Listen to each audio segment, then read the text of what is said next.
Alright guys, welcome back to Let's Play Bioshock. So, I now think we are about done with Fort Frolic, sadly. It was my favorite level in the game. Oh well, we'll have plenty more great levels from here on out, because now the plot is really going to pick up.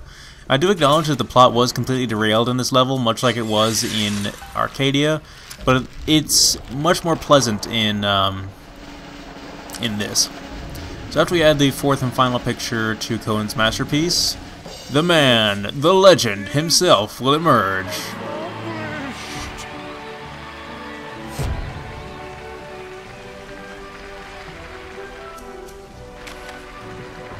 He's even more amazing than I possibly could have imagined. Let me see it.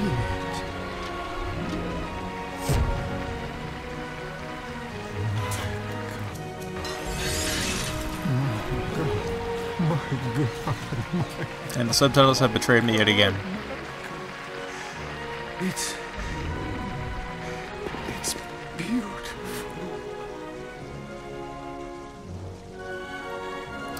So he approves of our great work, which means we can now proceed to Hephaestus, the level that Andrew Ryan himself is in. So, but he'll also go ahead and walk us over to his super special awesome safe here and give us a reward.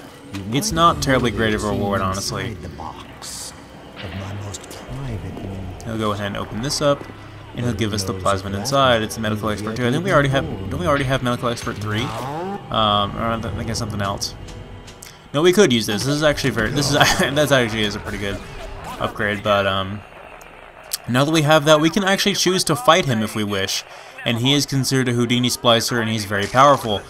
But if we wanted to fight him and kill him, we'd get the key that unlocks the safe next to him. But we do not want to do that yet. We'll have a better opportunity to do that later in the game. So I'm going to do some editing out here and go after the last big daddy in the level. Apparently he has been on fire for an extended period of time, as we can see here. Although he doesn't look it, he is much resistant to fire, apparently. Or he likes to think so, anyway. His health bar certainly likes to think so. Anyway, we're going to proceed by killing him, and however many... I think this is the last one in the level. I think we killed the other two. But if I didn't say so before, which I know I did, these are elite bouncers, so they're much tougher than the regular bouncers, and they're the first time we have to research them, so we're going to be doing so extensively, because we're going to be researching in general extensively. Get out of my face, stupid petrified plaster mold splicer that I keep saying is the scariest part in the game.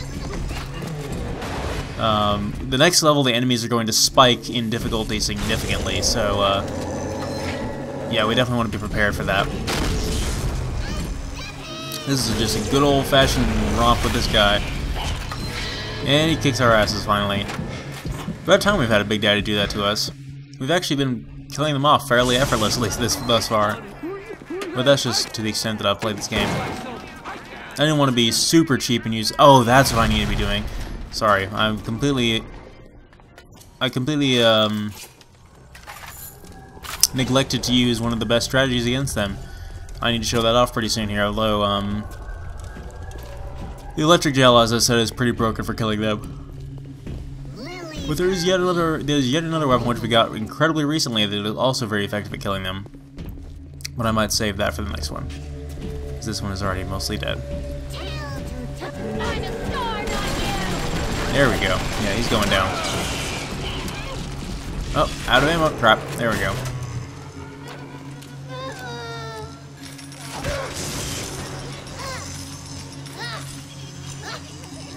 So yeah, sorry there hasn't been an upload in a little while. I've been kind of taking a coffee break from this LP.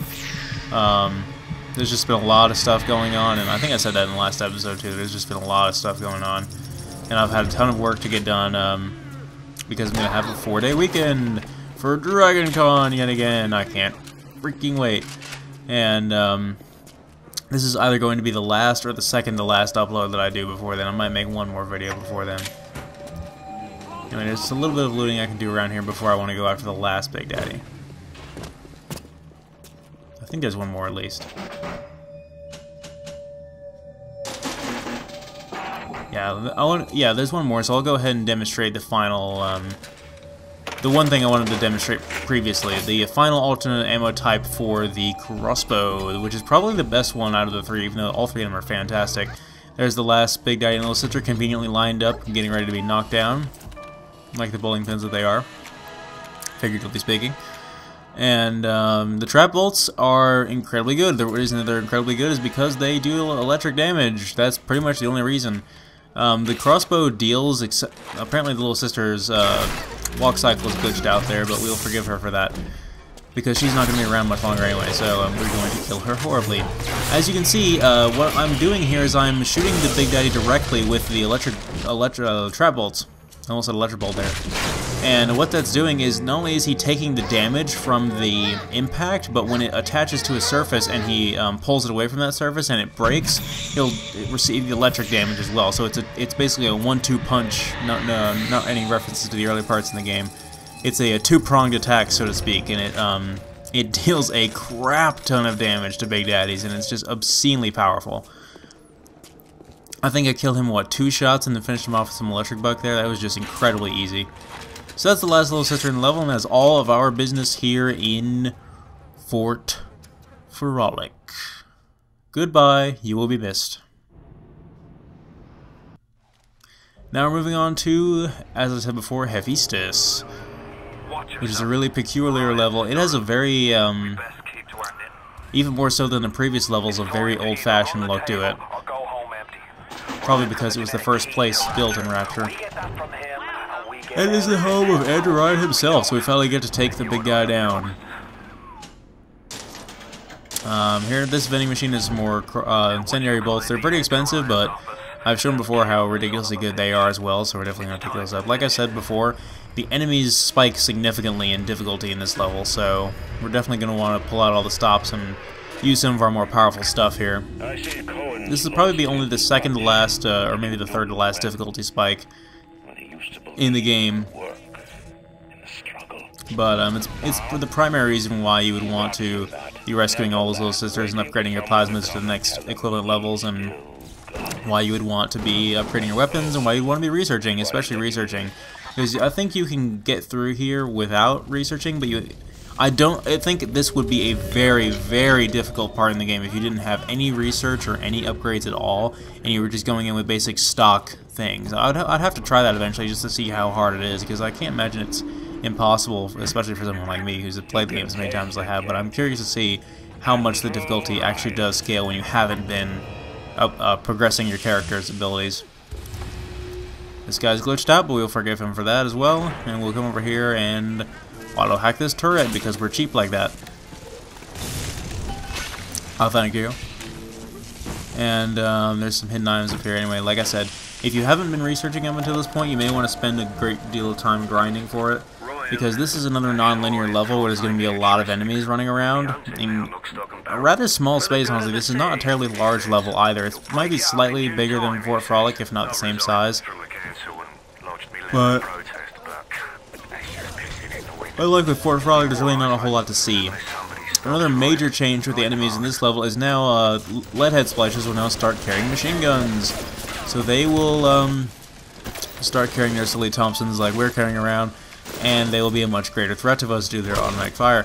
That also means that they will drop machine gun ammo when they're killed, which means we can have a constant source of dropping machine gun ammo, which means we can use the machine gun in full auto and just spray and pray all over the place all willy-nilly. It doesn't do nearly as much damage as it used to because of their enhancement, but it's something we can do without really consuming any resources because they'll just drop ammo anyway. Now if you're using any, that will become much more of a problem in the next couple levels after that, though, where they're just constantly using machine guns and nothing else. Now they only use pistols and machine guns in this game. They don't use anything else. In Bioshock 2, on the other hand, they actually do have guys with shotguns, and they're also pretty nasty.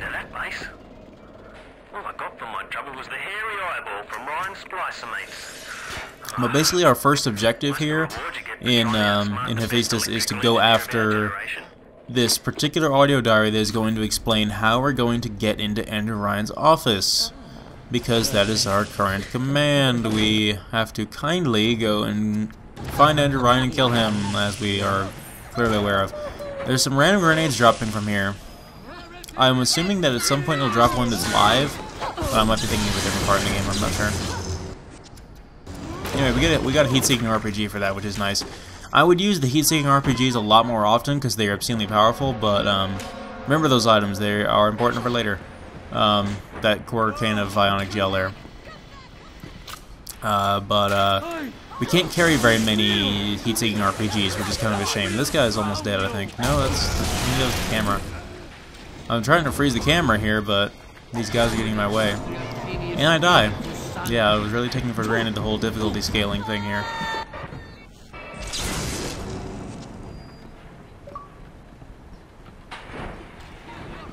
I'm going to try to get through this level fairly quickly, though, because, like I said, there's a lot of screwing around we could do, but we're almost to, like, almost to the last act in the game, and things really pick up from there, so I want things to go by, like, super fast in the last act, because also there's, you can skip through the last couple of levels really fast if you want to, but, I want all the story to be sort of I want all the story parts to be relatively close together, so I don't want to do too much screwing around in the last couple levels. So I want to get this level, I want to start along that path, starting with this level. But I'll still take a decent amount of time with this level, because there's a lot to show off. But right here, I'm just letting Andrew Ryan's dialogue go through. And then I'm going to edit out the rest of this alarm that I accidentally set off here. Let me know if you have a preference. There we go. So yeah, another example of how messed up Bioshock is. All these corpses of people nailed to the wall that apparently Andrew Ryan has previously defeated. I guess these are his previous adversaries. And apparently we're going to join him if we fail. We're going to join them, rather. This room has the Frozen Field too, which we're definitely going to equip. Because we just love the Frozen Field so much. I'm going to let this audio diary go through before picking up the other one.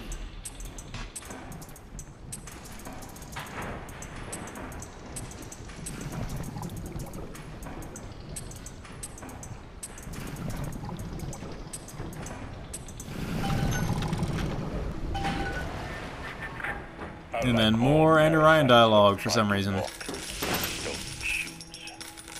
I'd explain the science that renders what you're trying to do impossible, but that would be like playing Mozart for a tree frog. Yep, we're totally wasting our time, of course. And then this is arguably one of the more iconic audio diaries in the game. A man builds, So I'll just let it play. a parasite asks, where's my share? A man creates, a parasite says, what will the neighbors think?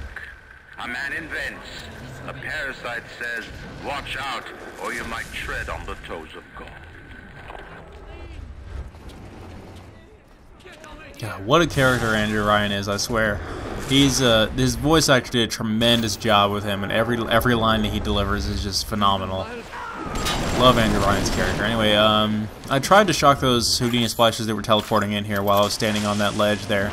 We got some crossbow bolts from that guy, though, which was nice. And now we're going to have a crap ton of enemies swarming in here. That's nice. I think I'm maxed... Yeah, I've maxed out the spider splicer, so... to hell with you guys, then. To hell with you, indeed. You, though, I don't think I've maxed out my research on you. But I'm getting pretty close to maxing out pretty much all of my research. Like, all that I really need to do from here is the more obscure enemies, like the nitro splicers and like the big guys, I think. That guy's already dead. And you can see how the fact that enemies are using machine guns now is becoming a problem. Now, it might be something you're used to from other FPS games where enemies have machine guns right off the bat. In fact, that's the default weapon that they have. But in this game, it's more of a big deal, just with the style of this game. Same thing in Deus Ex 3. When enemies were using pistols, not a big deal. When enemies started using combat rifles, though, it became a big deal.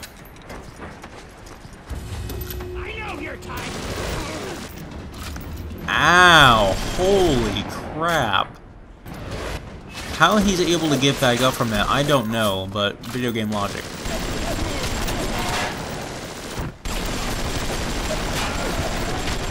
Yeah, he's taking like next to no damage at all from these shots, so I'm pretty much just pissing in the wind here. Rapture is coming back to life. Even now, can't you Only one shot?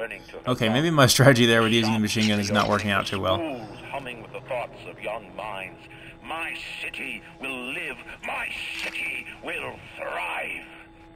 And when that day comes, we'll use your tombstone for paving tiles.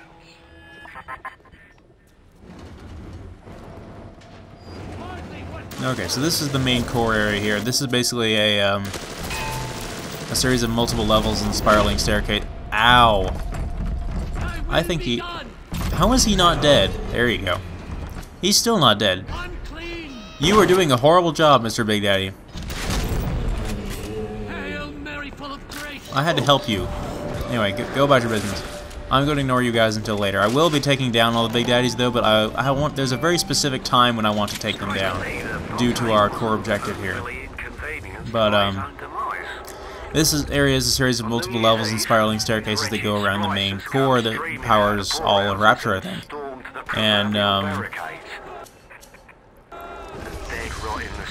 that's about all there is to it. We have to find a way to shut that down so we can get past Ryan's defenses. But how are we going to do that? You will find out in due time.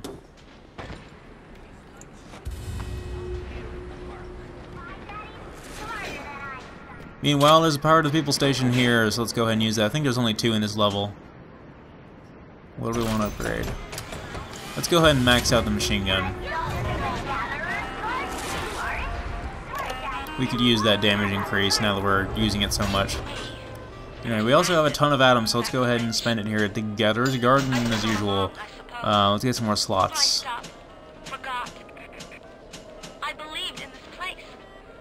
Yeah, sure, why not? But when it got hard, Ryan didn't believe in Rapture, didn't believe in the Great Chain. He believed in power. Let's see, the Electrobolt 3 is now available, as well as the Winter Blast 2 and Incinerate 2. I'm gonna get that. The Insect Swarm 2, Cyclone Trap 2. And I do want to get some health and EVE upgrades. Typically, I'm not able to afford the health and EVE upgrades, but since there's nothing else available and I have the Atom now,